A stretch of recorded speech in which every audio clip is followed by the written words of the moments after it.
My name is Camilo Ramirez. I'm 20 years old. Uh, and my artist name is Chirriz. You can pronounce it any way you like. I have people tell me, how do you pronounce it? But sometimes it's really hard to, so you can say Chirriz. I heard say Chirriz, Chirriz, and I was like, just however you feel more comfortable. I really don't mind. The only thing I mind is that, you like my music. That's the only thing that matters at the end. Lovely. Will you tell us the story of how you got your name? Yeah, it's my nickname. It's my childhood nickname, and I just grew up knowing that was my nickname. That was my name. I mean, I knew my name was Camilo Ramirez, but nobody ever called me like that to get my attention or to speak to me, except my mom. My mom, when she was like angry or something, like I was in trouble, she'd be like, Camilo Ramirez, and I'm like, whoa, wait, something wrong going on. But yeah, all my family. One of my uncles, he claims that he's the one that I was the one that called you Chirriz first. But I don't know. Everyone just called me Chirriz. And when the moment was that I wanted to do music, I thought Camilo Ramirez was too formal. Um, and I was like, why just not use the name that everybody already calls me, Chirriz? And it's more like I feel more comfortable that way.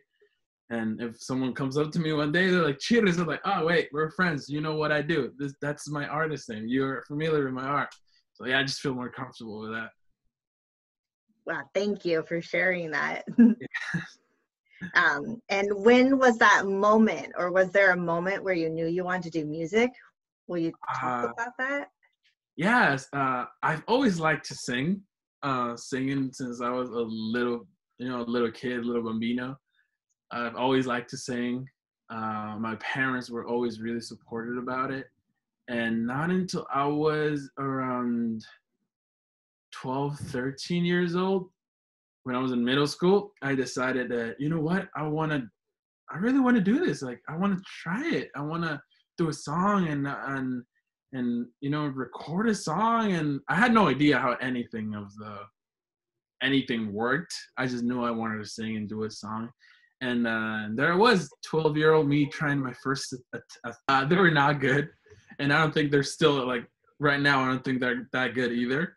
But I just started, and that's the only thing. Just start. Nothing is gonna be good in the beginning, and I just kept on doing it, and there was a moment I just felt more comfortable about. Okay, you know what? I'm just gonna share it.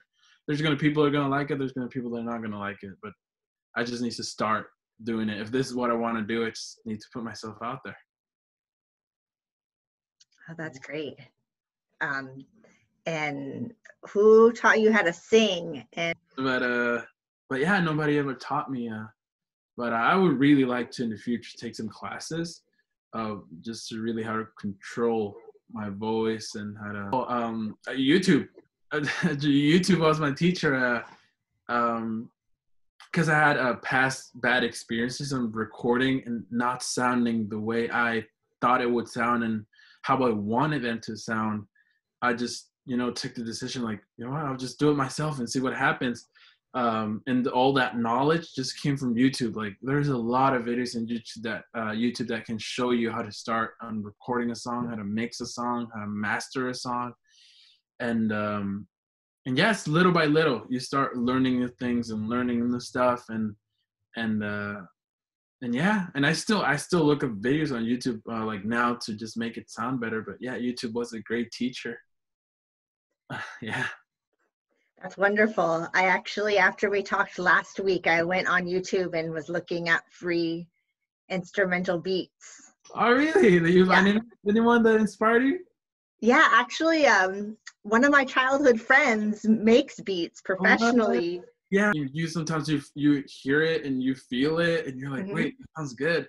And then you get your instrument or your voice and you just start like freestyling. Yeah, that's exactly how I start doing it. That's all it is. So when did you start freestyling, and how did you know you could freestyle? I think it's like when you hear a song, you put a song and you just hear the voice of the singer or the rapper going on the beat, or somehow the singer really matching with the music, like the voice and the instruments, like just go together, and just it just sounds so good. And I started doing that. I was trying to find a way when I heard the beat, uh speak or sing in a way that it could match the beat and it sound good. And sometimes words just come out. We're just be like, oh no, this and that and that and the other thing. And yeah, it was just I've never done it publicly. This is all by me in my room, like, Okay. because it's I don't know, I would get really shy, I think, because you're just making nonsense what you're saying. So I think that's something that I just do by myself, and that's the way that songs come out. So almost all my songs come out that way. Just hear a beat and just start saying stuff. And sometimes, not all the time, there's stuff that does make sense, and that's where I just write that, and that just keeps coming out like that. And that's sometimes also how the song comes out. Okay. Yeah. Thanks. You read my mind, because a question that I had was like, what is your process of writing a song? All Does the right. melody come first or the lyrics? Yes, definitely the melody comes first for me, because I always take like an hour of my day to go through beats, YouTube. Uh-oh, it froze. Sorry, I froze it again. Right. You said Okay, it I can start it. takes you an hour a day. Oh yeah, I just take an hour a day. Like today I'm just gonna like do beats. So I go through producers that I already like the way their beats sound, and they just sometimes they uploaded like 7 beats a day too. They just like are producing. They just put them out there. So I go through them and I just hit play and hear one by one by one. Just just relaxing, feel comfortable hearing them. And sometimes something will pop out, like a melody in my head that goes and matches really well with the beat. And I just grab my phone and on a voice note and just sing the idea. And just go like, and type the name of the beat so I don't forget which one was it, like the video, and keep on going. And maybe other day that I feel like it, let me go through my voice notes and see which song I'm feeling today, or which song I would like to do today. And I'll find one. I'm like, wait, let me start working on this. And yeah, I just follow the beat that I already did on my voice note, and then just started writing lyrics, which is really hard. And that's what takes me the most, Yeah. writing the lyrics of the song to make sense and have a feeling. I don't know if that's how every like artist does, like if it's natural that they're really hard. I've never had a conversation with another songwriter, but it takes me like months, like 2 months at least, to write a song. um yeah, and then recording, it doesn't take that much. Finding the rhythm doesn't take me much. Just the writing, the lyrics. Yeah. And you taught yourself how to write lyrics as well? Yeah, too. Yeah. I mean, also listening to your favorite artists and the way they express themselves. And I've heard that sometimes is really like you have a feeling, and some people just it's really hard for everyone. Sometimes it's really hard to say what they're feeling in words and put it down in words. It's really hard. So that's hard already. Now imagine putting it in a song so also people to connect to. And sometimes there's so simple ways that just make sense, and those are so hard to get down. Those simple words that I'm sad. Sometimes you just can't say that because you just don't know how to say it. But sometimes it's as simple as I am sad or I am happy. The musicians that you looked up to, are there people that come to mind that have inspired you to create music? Definitely. The first one that I can think of was Akon. Is this like hip hop R&B artist on the late 2000s, I think. And my dad used to listen to him a lot, so that was like my influence from him, the music that he sang. And I just like his rhythm. and the way his voice matches so good with the song, you know, and it was so catchy. And I just keep on growing. I grew up listening to them, and from my mom's side, she was always listening to more like music from Mexico, you know, from their motherland, you know, like cumbias, like all this type of music that really focused a lot on feelings and saying what they felt and all of that. And also there was this character called El Morro that was also like, I think it was only in the United States, but he was saying music in Spanish and very traditional, like music for Mexico, or like sometimes covers of songs that already exist. And that's what I started listening to, and I just liked him because there is a song about video games that I think he was I don't know, he fell on a test and her mom took away her video games, but it's actually a parody of a song in Mexico that exists. But I just started singing to the songs because they were for a child audience. So I just started singing to those, and that's how that's all the people I looked up to, and that inspired me to do what I do now. That's great. Thank you. I still go back and listen to them, and I'm like, that's so cute. I enjoy the videos you send. Oh yeah, I send you stuff. What was I going to ask you? That would you tell us about your idea for your production name, Be the One Productions? Yes. Be the One Productions. I always thought that if you're going to start a project, you need to have the name for the project. Like all the major producers and or companies have to be the one, you know, like their name. Like I think there's like Bad Boys Productions or something like that, and Biggie is there and Puff Diddy is from there. And I was like, you know what? I want to have my name. I want to have a name for my studio, a name for my production label. But it's not that big, you know, it's just only me. But I was trying to come up with a name, and I've always looked up to Tupac too. And there was an interview, more him as a person, not really much in the music, but as a person, if you look up in their interviews, he just talks a lot about society and the world. And even though they're old, you can still relate a lot of stuff now. And there's in this interview, he said that he would like to change the world. He would like to make the world a better place, and he might not be the one to do it, but he's sure that maybe he'll sparkle the mind of someone that will be able to do that. So I was like, yeah, so he's saying that you got to be the one. you got to be the one, and maybe I'm the one, but I wanted to do it more like we can all do it. So be the one, you know? I love that. It makes you feel good, I think, like be the one. And it relates to anything that you want to do. If you have to dream of being a painter, being a singer, being a you know, just playing your guitar, I don't know, being a writer, being anything, be the one, be that one. You just be the one. Just be the one. Who else is a part of your production team? It's a huge. I'm just kidding. It was only me and my mom. That's always has started.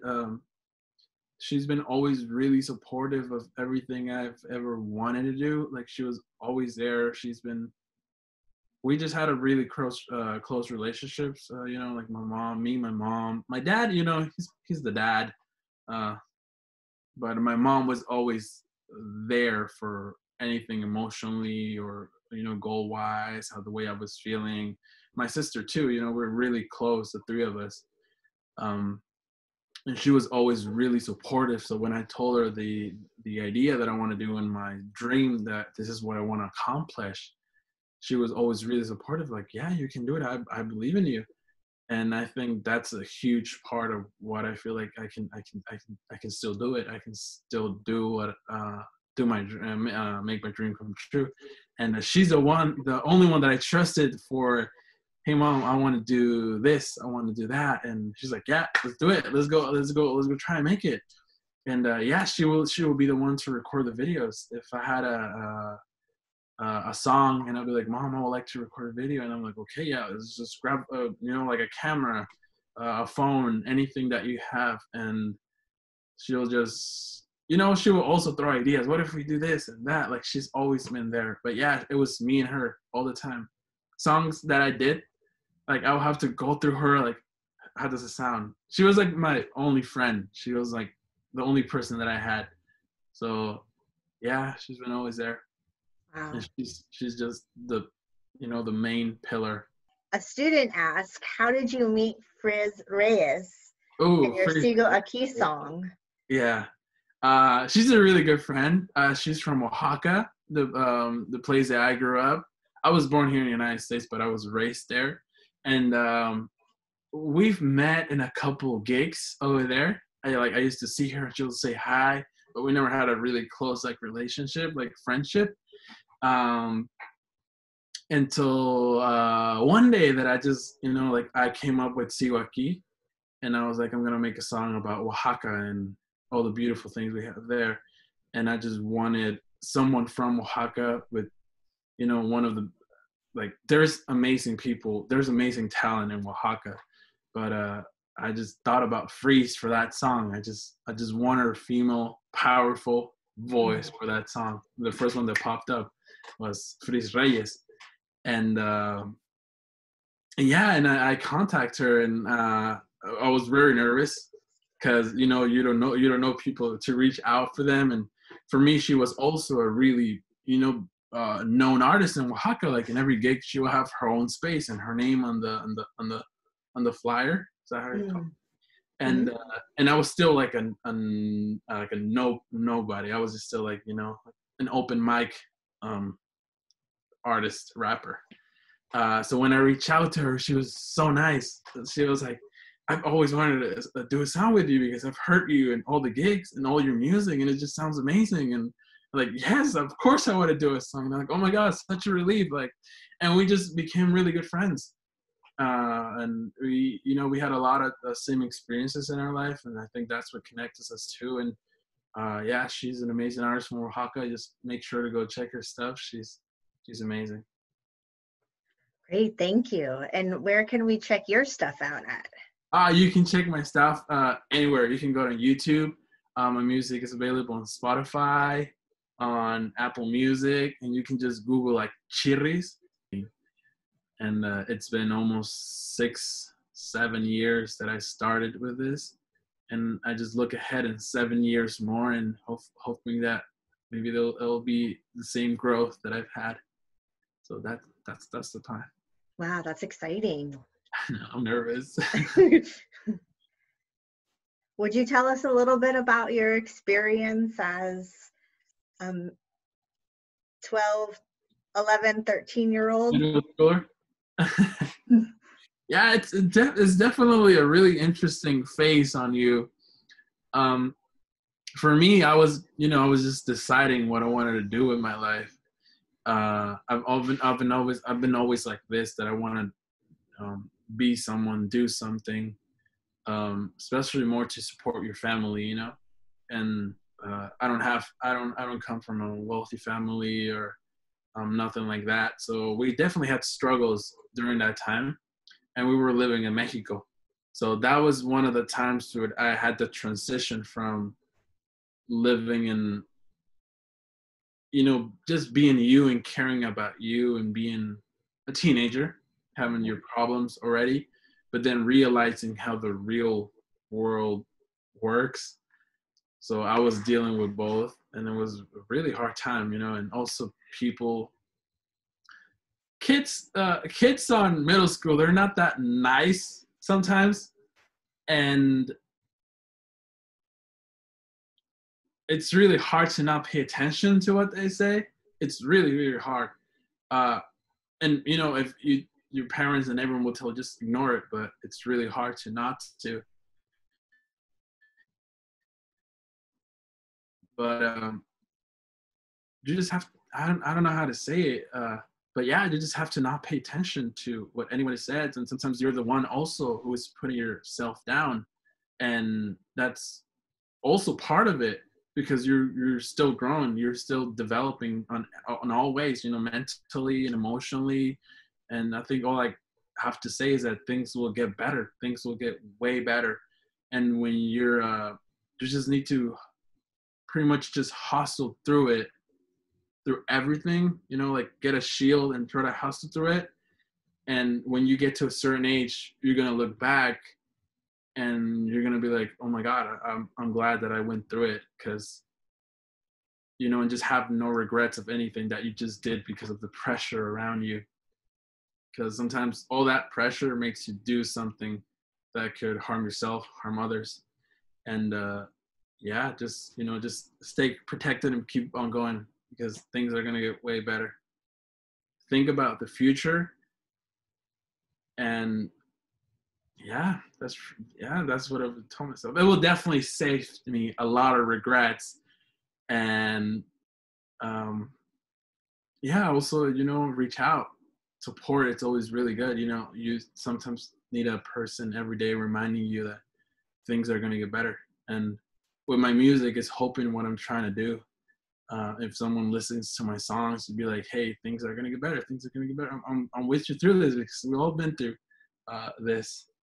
And that's what I told myself. But I had an amazing mom. She was just a friend, and I think we all have a really good friend. It could be your dad, it could be an aunt, it could be anyone, your grandma, your grandpa. But knowing that you one day will get there too. And sometimes that communication also is really important. Luckily, my mom was really communicative. I don't know how to say it. It was really, she'll communicate with me a lot and really not hide anything. Like, I only would keep on straight on this line of goal, and not get distracted with anyone else, or not listening to anyone else, or not even listening to me. Just focusing, it would have been so much better. Yeah.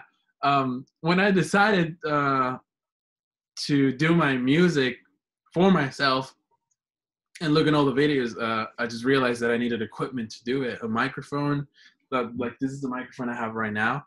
But and I went to my parents and say like, hey, this is what I want to do, and this is what I need, and I kind of didn't have hope for that to happen, because the same thing, we were not in a really good economical situation.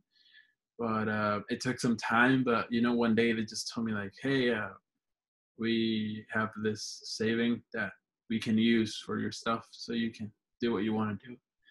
And it was the greatest day of my life. So we bought a microphone, a mixer, which is a mixer with an interface. I can show it to you if you would like to. And that's the way the microphone communicates with the computer. So you need that in the middle to translate the signal to an audio signal. And that's where I started recording my first songs, and working until one day they broke in my house and they stole all my stuff. They stole my microphone, they stole my computer. The only thing they left was the mixer. And it was so upsetting. They took my dream, and it wasn't that hard for them to realize how much we struggled to get it in the first place, and how much they took away. And the only thing they left is the mixer, and I still have it with me. I brought it from Mexico, just to remind me all of that, struggles. I think it's kind of sad, but that's what keeps me motivated. Yeah, this is it. This is a mixer. You plug the microphone in here, and the signal goes in, and it just comes out through a USB port. And that's how the microphone has a different signal from your voice, and this one just makes it into an audio file. Okay. That's the only thing they left. I don't know why. Maybe just to remind me today. I feel like everything happens for a reason. It's just like they had to take those away so I can work harder and get better equipment to accomplish more stuff. It's a huge hit, but how would you say it? What you can get from it if you get bigger. That's the way I like to see it. Ah, very inspiring. Thank you. I really appreciate it a lot. For the support, for everything. Thank you so much for the interest of knowing a little bit more about me. Thank you so much.